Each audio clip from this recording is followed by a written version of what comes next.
Sumagot na ang Malacanang. Naku po, pikon na pikon si Aling Claire. Oh, si Aling Claire po tila tila paragang umaapoy at dragon na galit sa sumagot. Nako, tingnan nga natin. Aling Claire, nakakapikon po ba ang katotohanan?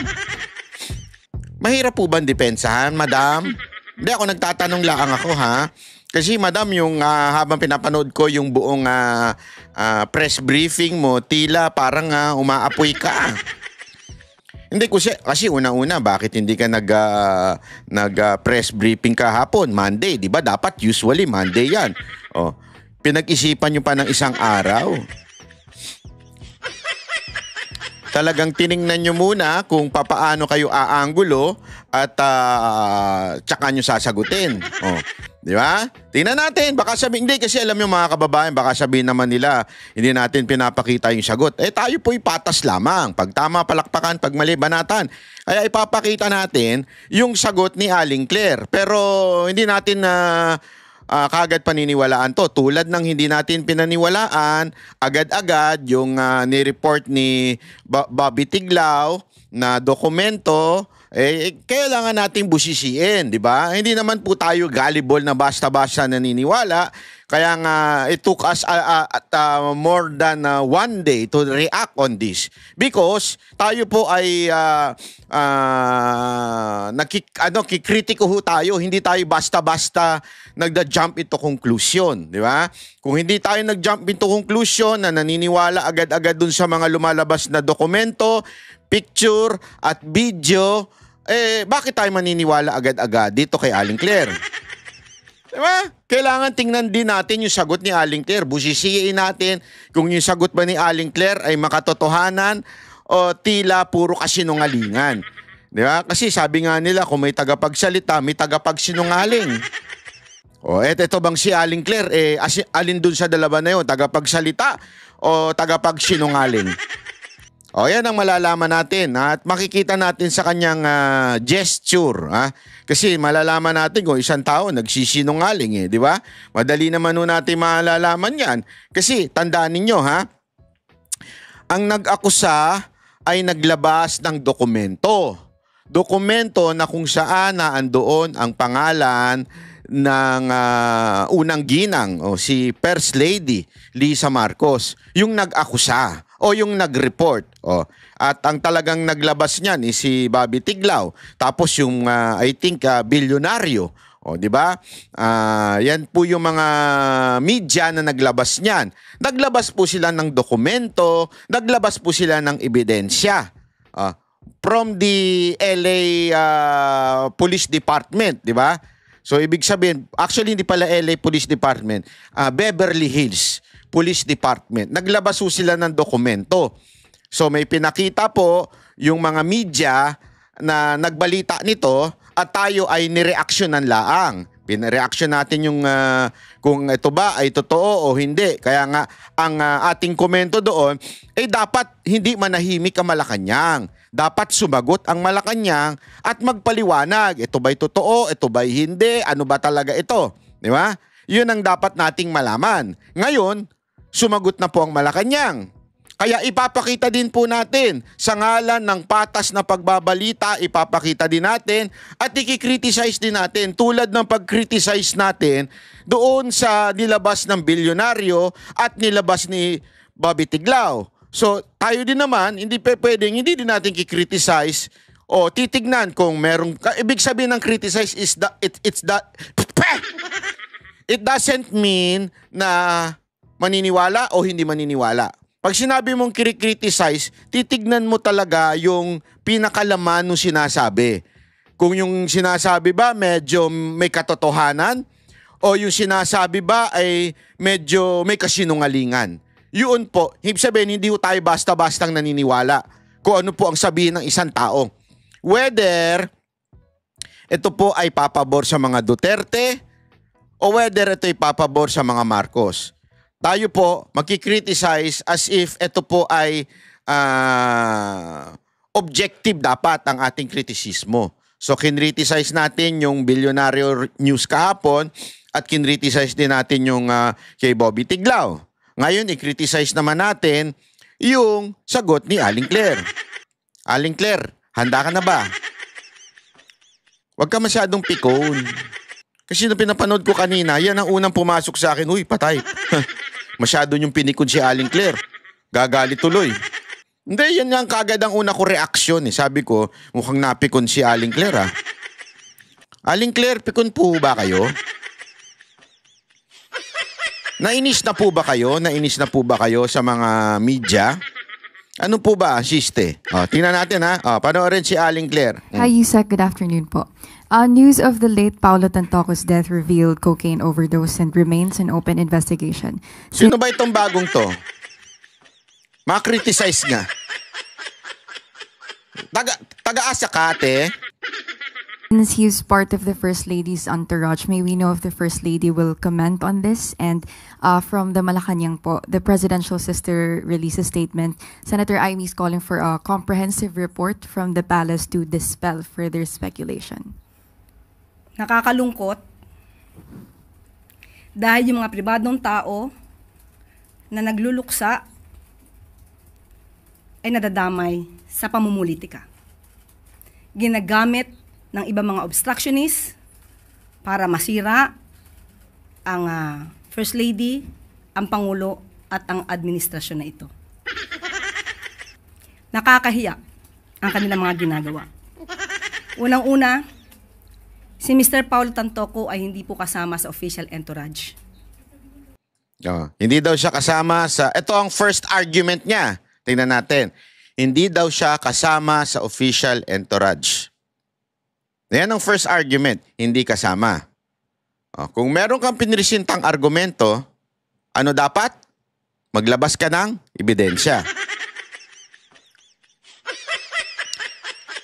Kasi yung media na nagbalita niyan, may nilabas na ebidensya.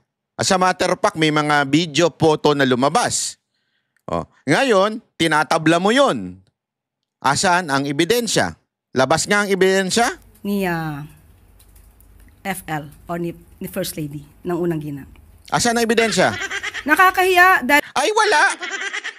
Walang ebidensya. Basta lang sinabing, ay, hindi siya kasali. Out siya. Asan yung ebidensya, madam? Akala ko ba based on evidence dapat ang lahat ng bagay ng pagbabalita? Bakit walang ebidensya? Yung nagbalita, may ebidensya. May mga video, may mga photos, may naglalabasan. Napasayaw-sayaw pa si First Lady. Nandun din ang picture nung video rin nung nasawi. May ebidensya. Bakit ito walang ebidensya? Hindi, again, we are just criticizing everything that we are seeing in mainstream media. Tayo po ay hindi tumatanggap ng basta-bastang balita. Kini-criticize natin. Pero ang problema, yung mga nag-report, may inilabas na ebidensya. Si Madam Claire, etong si Aling Claire, nagsabi siyang hindi kasama sa entourage. Tapos na. Walang ebidensyang nilabas. Paano na yun? 1 point doon sa mga naglabas. Sige, i-score natin. Naglabas doon, 1 point. Okay. 0 si Aling Claire. Walang ebidensya. Gumawa sila ng peking police report. Peke daw yung police report.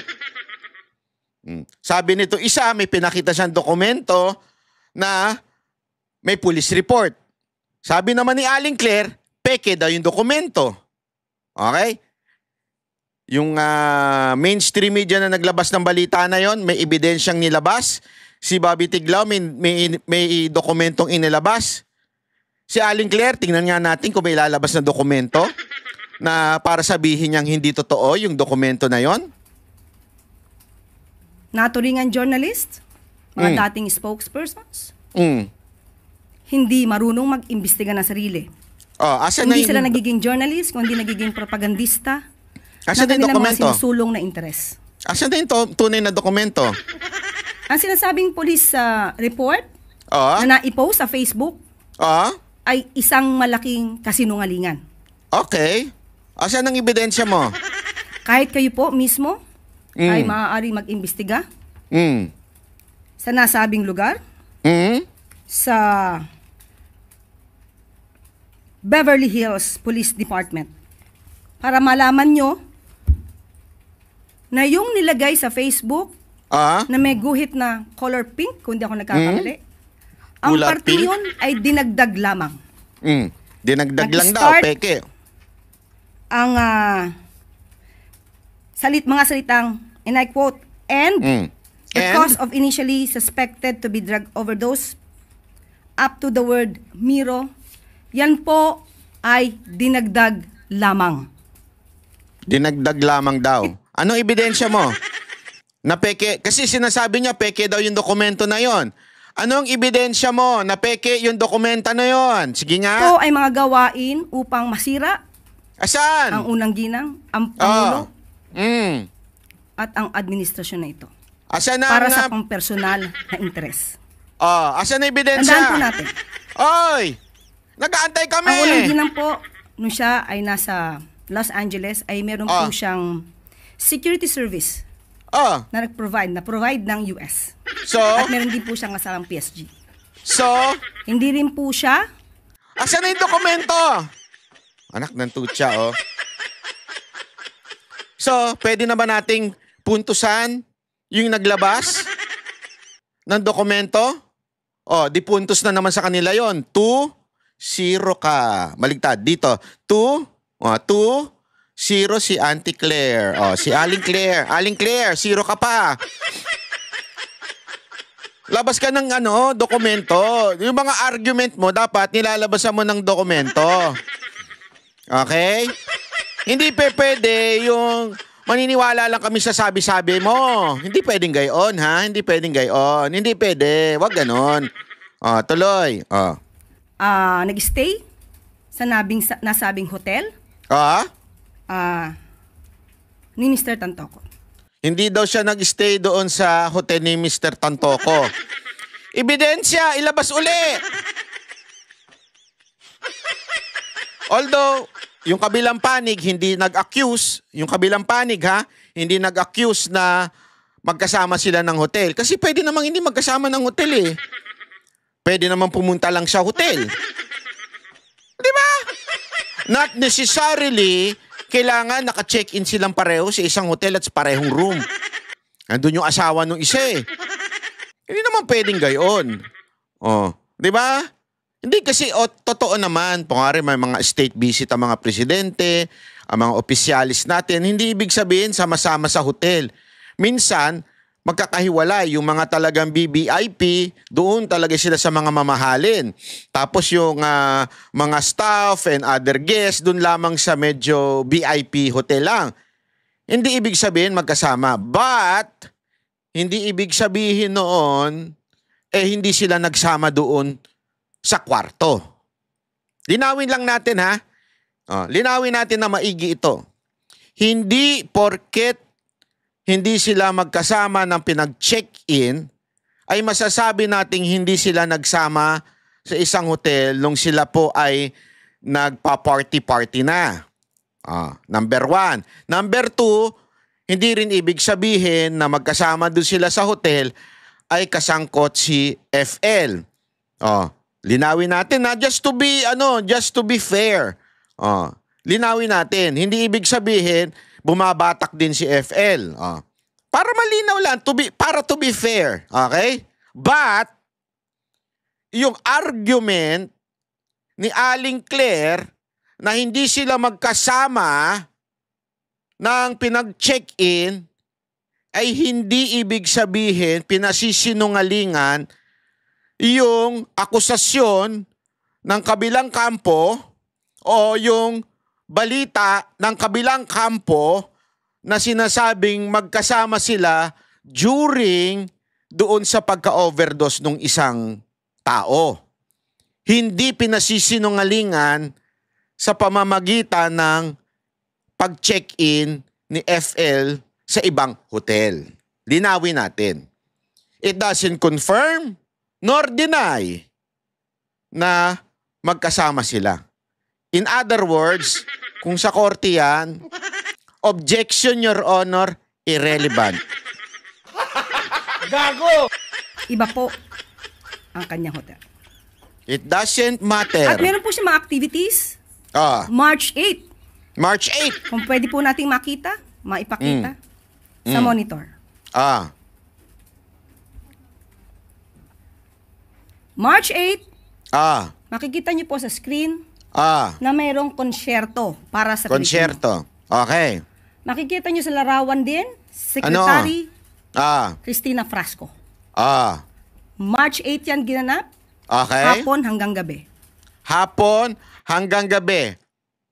Kanino nang galing yung hapon hanggang gabi? Kanino po nang galing? Sa kanya, di ba po? Tama, mali. Imbestigahan natin. Hapon hanggang gabi. Ulitin natin yung sinabi niya. Makikita niyo sa larawan din, Secretary Cristina Frasco. March 8 yan ginanap. Okay. Hapon hanggang gabi. Hapon hanggang gabi. Anong pinatutunayan niyan? Wala. Irrelevant pa rin. Okay? Tignan natin yung nilabas ni Bobby Tiglao na dokumento. Yung isinare niya sa FB na dokumento. I-screenshot natin para malinaw. Baka sabihin ninyo hindi po sa akin ang galing ito Linawin ko lamang po. Hindi po sa akin ang galing ito. Ito po ay nilabas ni Bobby Tiglao.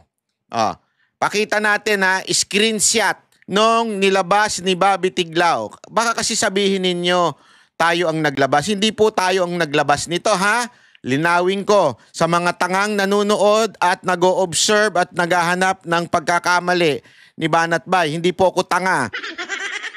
Ito po ang nilabas na screenshot po ni Bobby Tiglao sa page niya. Ay sa personal FB niya. Ayan po. Galing po yan kay Bobby Tiglao. Nakikita niyo yung picture niya sa taas? Sa Facebook ni Bobby Tiglao. Hindi natin pero ang mga friends niya dyan ay sila Jason sa mga kilalang prominenteng tao na sigurado kung tunay na ito. Ayan, nakalagay dyan. I receive a via Viber. Ang tanong, ano ang nakalagay? Sige, basa. Palakihan natin Ito yung nakalagay. Ayan. Ayan po ang nakalagay. Ayan. March 8, 11:32. Ulitin natin. Ano daw? Reported time of incident, March 8, 11:32 a.m.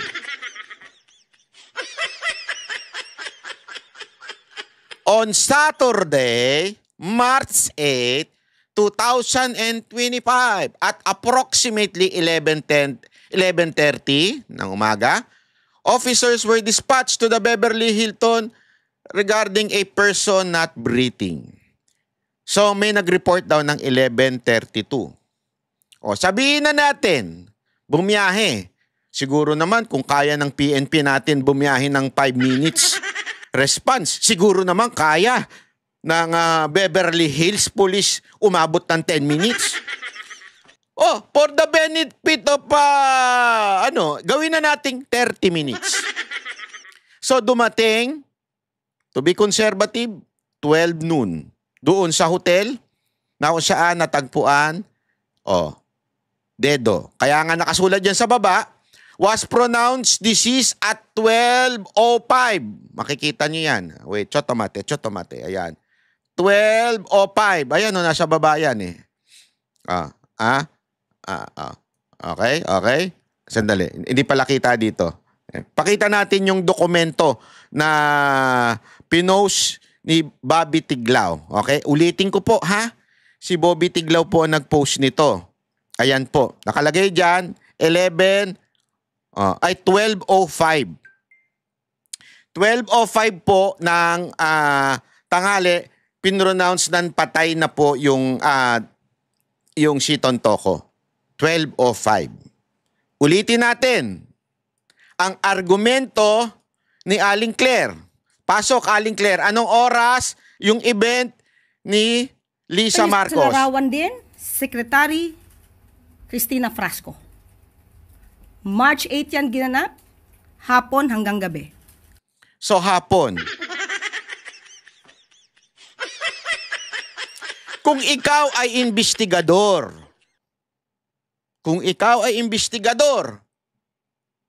may nangyaring alas 12, pero nakita si Madam Lisa ng hapon pa.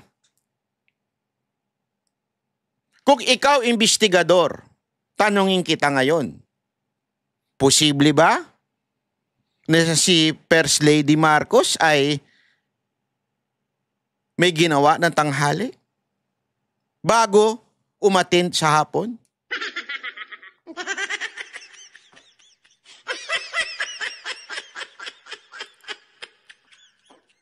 So, ibig po bang sabihin nun, mga kababayan, etong konsyerto para sa Pilipino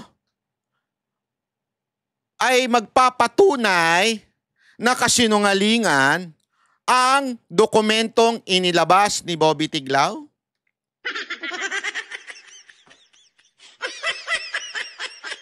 Hindi, tayo'y mag-isip na maigi. Isipin natin, yung dokumento po ba, pwede po bang pasinungalingan ng sinasabi ni Aling Claire?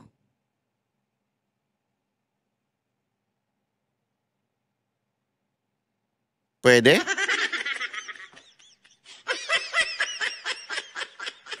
Pakisulat sa baba.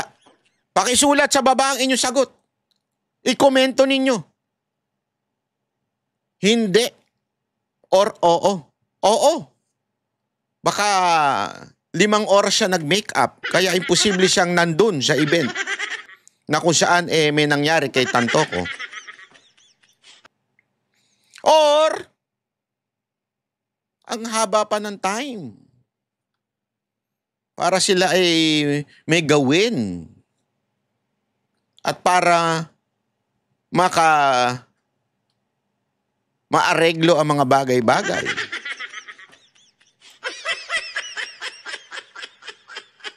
Binanggit pa ni Aling Claire na meron daw siyang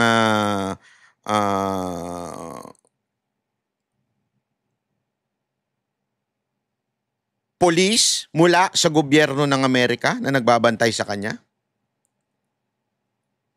Ito po ba would justify that si First Lady ay maaaring walang magawa during the morning na hindi pa naman official duty? Wala pa namang gawain, event?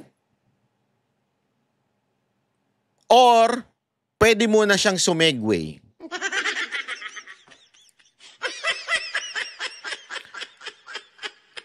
Posible rin ba na maaaring tinulungan din siya na makaalis na doon sa particular na incident na yon? Posible po ba yon? O hindi posible yon? Base sa mga nakikita nating galawan ng mga CIA sa mga Hollywood movies, actually hindi lang Hollywood movies, sa mga documentary. Sa mga documentary na lumalabas tungkol sa mga pangyayari kung papaano itinatago ang mga sikretong bagay ng Amerika, sa tingin niyo po ba maaari o hindi maaari na tinulungan din siya na makaalis doon sa partikular na lugar na yon? Kayo po sumagot. Hindi, binubuksan ko lang ang inyong isipan kung yung sinasabi ba ni Aling Claire would justify that the documents na nirelease ni Bobby Tiglao ay peke. Gina-justify ba ng mga ebidensya na pinipresenta ni Aling Claire ngayon? Umaga hanggang tanghali nangyari insidente. Sa hapon pa daw ang event na ito. Ay, alam mo, sa totoo lang, dapat di ka na lang nagsalita. Kasi sa pangyayaring ito, para mo nang sinasabi na meron pang pagkakataon Hapon pa kasi yung event. Sigurado ako hindi naman on time yan darating. Siguro malate ng konti, ng 30 minutes o maybe 1 hour.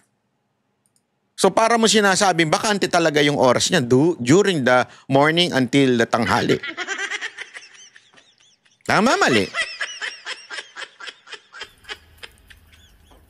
Papaanong masasabi ng mga obstructionist na to, ng mga fake news peddlers na to, ang patungkol sa nakita nilang mga tao doon sa vicinity?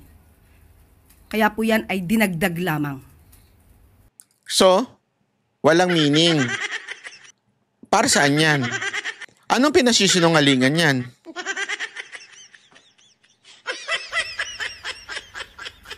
Nandito naman po yan sa Facebook ng unang ginang. Pero kahit ito po ay nasa Facebook at ito po ay nai-report. Objection, Your Honor. Irrelevant. Those photos and those is irrelevant to the incident. Tapos na po yung incident, 12:05. Dineclare na pong dedo yung yung kasama nila. 'Di ba? Kasi baka ang ipinupunto niya dito, hinold. Yung sinasabing hinold. Wala naman pong sinasabi si Bobby Tiglao na hinold. Linawin natin kasi. Iba kayong sinasagot mo yung mga taong nagsasabing hinold si First Lady. Okay? Pero yung naglabas ng dokumento na si Bobby Tiglao, yung bilyonaryo, wala namang sinasabi na hinold si First Lady. Kahit ako, hindi ko sinabi yun. Hindi ko sinasakyan yun kasi naalala ko yung nagpakalat na naman nun, yung lukalukang taga-Amerika. Hindi ko sinakyan yan, yung hinold siya. Kasi logic says First Lady yan, iho-hold. Siyempre may VIP treatment yan. Hindi yan iho-hold ng pulis. Sorry if I do not believe na hinold siya. I really don't believe. Asawa ng presidente ng Pilipinas yan. Ang ganda ng relationship ng Amerika at Pilipinas. Kailangan ng Amerika ang Pilipinas ngayon dahil sa mga pinapasok na gera ng Amerika. So favor to favor lang yan. Hindi i-hold yan. So, it doesn't mean hindi siya kasama doon. Sabi ko nga, again, ulitin ko sa mga tangang nanonood, it doesn't confirm nor deny na kasama si First Lady doon sa pangyayari. Pero, to point this out, Aling Claire, is stupidity. Why? Walang ganyang akusasyon yung mga nagbalitang mainstream media. So, hindi ko alam kung anong pinupunto mo dyan. Kung ikaw ay nasa korte, talagang objection ko yan. Objection, Your Honor, she's crazy. Gaganunin ko. Walang objection na ganun.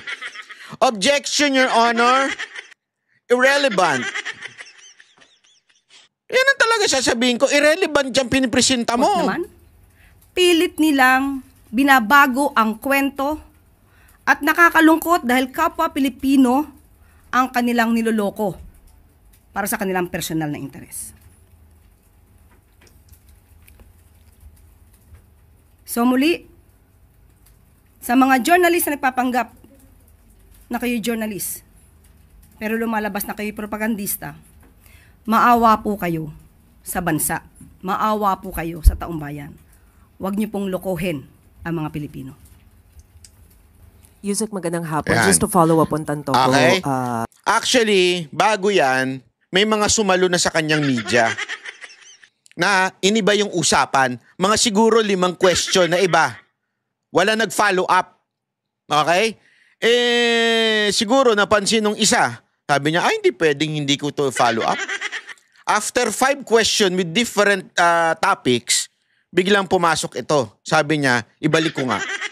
Ibinalik niya, nag-follow up question siya. Case, I would like to reiterate that Senator Amy Marcos issued a statement urging Malacanang to release a comprehensive report about what happened, the whereabouts of the First Lady. Do you see a need for this? Are you going to heed to this call? Nagsalita na po ako ngayon. Pinaliwanag na po natin. Pikon? Sabi kasi ni Senator Amy, ha? Senator Amy, pinasasagot po kayo para magpaliwanag ng ano-ano. Sumagot na po ako ngayon. Paano ba yan? Senator Amy, sumagot na daw siya, tablado ka na. Sabi ko sa iyo Hindi, sabi ko sa inyo, malabnaw. Malabnaw yung komento ni Senator Amy. Pinalakpakan ko siya kahapon panoorin nyo sa aking video. Panoorin nyo kahapon yung video ko. Pinalakpakan ko siya. Pero malabnaw. Bakit? Again, we can do that. As a vlogger, we can call out and ask for explanation. And that's what Malacanang did. Kaya nga ang sagot nito ni Aling Claire, ito, sinagot ko na. Ano? Ha? Sinagot ko na. Sinagot na daw niya. Senator Amy, tapos na. Sinagot na. Paano na? Hindi, paano na po? Paano na? Ay. Isa lang ibig sabihin. Manawagan ka na sa hair follicle test ng mag-asawa. Asking for explanation is not enough. There are two things that you can do na para masabi mo talaga na para sa bayan ka. Manawagan ka for hair follicle test na mag-asawa, maganda siguro unahan mo na Ikaw muna. Hindi, para ito, magpapa-hair follicle ako Sumunod na kayong dalawang mag-asawa. After nun, di ba, pangalawa na maaari mong gawin, magpahiring ka. Ipatawag mo yung mga pangalan na binanggit dito. Imbestigahan. Bakit? This is something about foreign relation. Nakakahiya ito kung sakasakaling totoo. Di ba?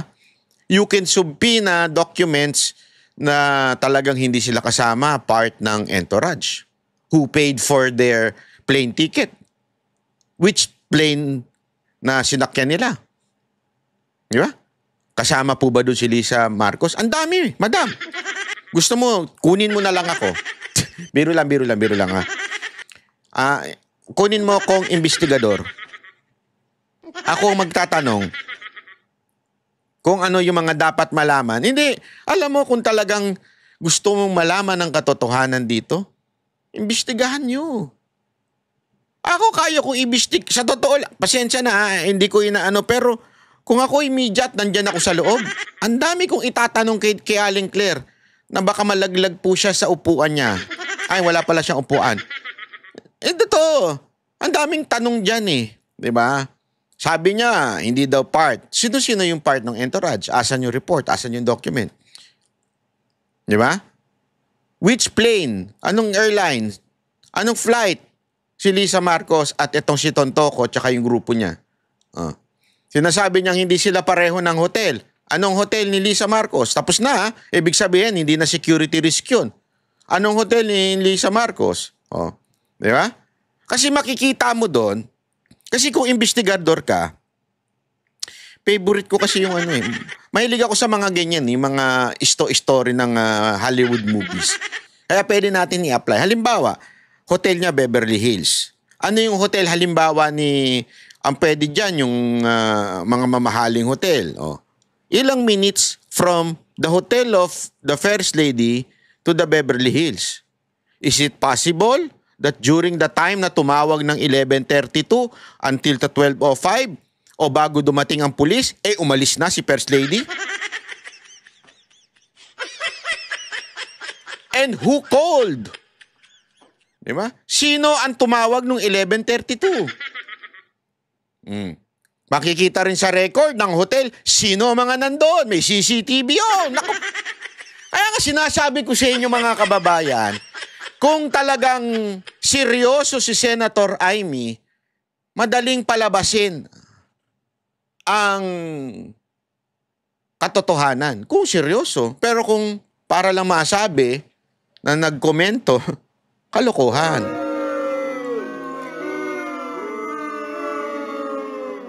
Di ba po? Tuloy natin. Kala mo, Aling Claire, makakalusot ka, ha? Lahat ng mga katotohanan So, wag po tayo kasing maniwala masyado sa drama, sa gimmick, sa gawa-gawang kwento. Siguro din tayo po bilang miyembro ng media, kaya din po natin alamin kung ano ba talagang katotohanan dito. So, sinasabi ko na po, yung police report na yan, it's a fake document. Pero how's the First Lady use it? Walang... Yung tanong naman ito pang sorry pero yung tanong niya pang pang showbiz eh. Kamusta na po siya? Anak ng sige natin, pasagutin natin. Okay lang siya. Alam niya kasi po yung katotohanan. Sa totoo lamang po ayaw niya sana to nang lumaki pa dahil ang administrasyon na ito ay para ipakita ano bang ginagawa ng Pangulo, anong trabaho ng Pangulo, at paano ba kami magtrabaho para sa taong bayan. Pero pilit na ginigiba, pati ang unang ginang, para maapektuhan ng Pangulo at ang kasalukuyang administrasyon. Bakit? Mahinang nila lang po ba si Bongbong Marcos? Hindi, ako nagtatanong lang ginigiba daw si FL para maapektuhan yung presidente. Bakit mahinahin nila lang? Hindi, ako nagtatanong lang Kasi kahit anong giba mo sa mga kasama ko, ikaw ay strong. Di ba? Si Presidente Duterte. Kahit anong giba sa lahat, pati anak niya. Then, naalala ninyo, di ba? Dinala si Pulong. At saka, I think, I'm not sure kung kasama, hindi si Pulong lang pala. Dinalang sa Senado, okay lang. Go. Alam mo naman si Pangulong Duterte, pag sa mga anak, talagang close Talagang, wala, okay, go. Sabi niya, pag nalaman ko na drogista at nagtutulak ang droga yung mga anak ko, involved sa drugs, akong papatay. Hindi, di ba? So, are you now admitting, Aling Claire, that the president is a weak president?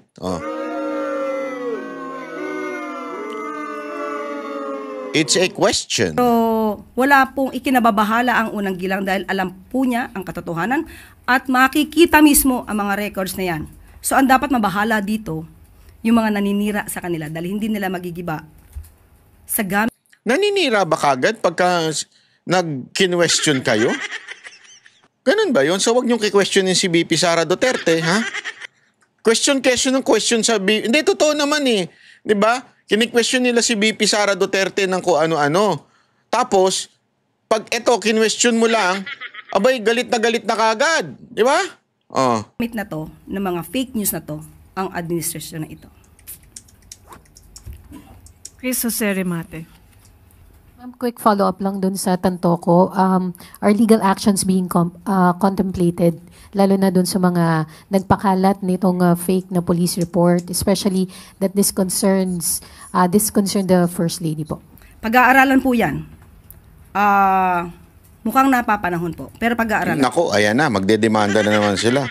Nililinaw natin Aling Claire. Ikaw po siguro, alam mo naman yung Supreme Court ruling na mga nag-share ay hindi o nag-react ay hindi. At eto paulit-ulit natin sinasabi, hindi po tayo naniniwala both parties until may presintang ebidensya. Pinresinta ni Bobby Tiglao at ng bilyonaryo ang kanilang ebidensya at ating tong ibinalita at kinriticize. And it seems to be mas may ebidensya, mas matimbang. Ikaw, nagpresenta ka ngayon ng sagot mo. Sinasabi namin, sandali, bakit wala kang ebidensyang pinresinta? Yung ebidensyang pinresinta mo ay yung nag-party o nag-event si FL ng hapon. Nangyari yan, tanghali, umaga. I mean, we are just presenting to you the truth. Now, it's up to the viewers, sino sa tingin nyo nagsisinungaling? Hindi po dapat manatiling ganito na dahil isang journalist o isang parte ng media nagsasabi ng kasinungalingan at maaaring paniwalaan ng mga kapwa natin Pilipino. So nakakalungkot po yun. At medyo nakakahiya. Nako po. Ayan, malalaman natin kung ano talagang katotohanan dito. Kasi pinirisinta Kaya nga ako, may hamon ako dito kay Senator Amy Marcos. Wag lang puro daldal. Kailangan may gawin kang hakbang. Kasi kung puro daldal, palit na lang tayo ng posisyon. Ako na lang dyan. Hindi. Biro lang. Gino-joke ko lang to. Wala tayong plano sa politika. Ang punto lang natin dito, what she is doing can be done by the vloggers. Iangat mo yung sarili mo. Senado ka eh. Senador ka pala. Nasa Senado ka. You can do more.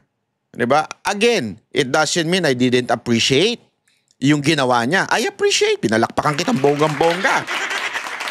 Pero, bitin. You can do more. And you know that you can do more. So sana, magsalita ka na. Diba? Ay, ikaw naman sayang naman yung pagtulong sa'yo ni VP Sara Duterte kung ganyan-ganyan ka lang. Di ba? Naku po, pambira ka. Oo.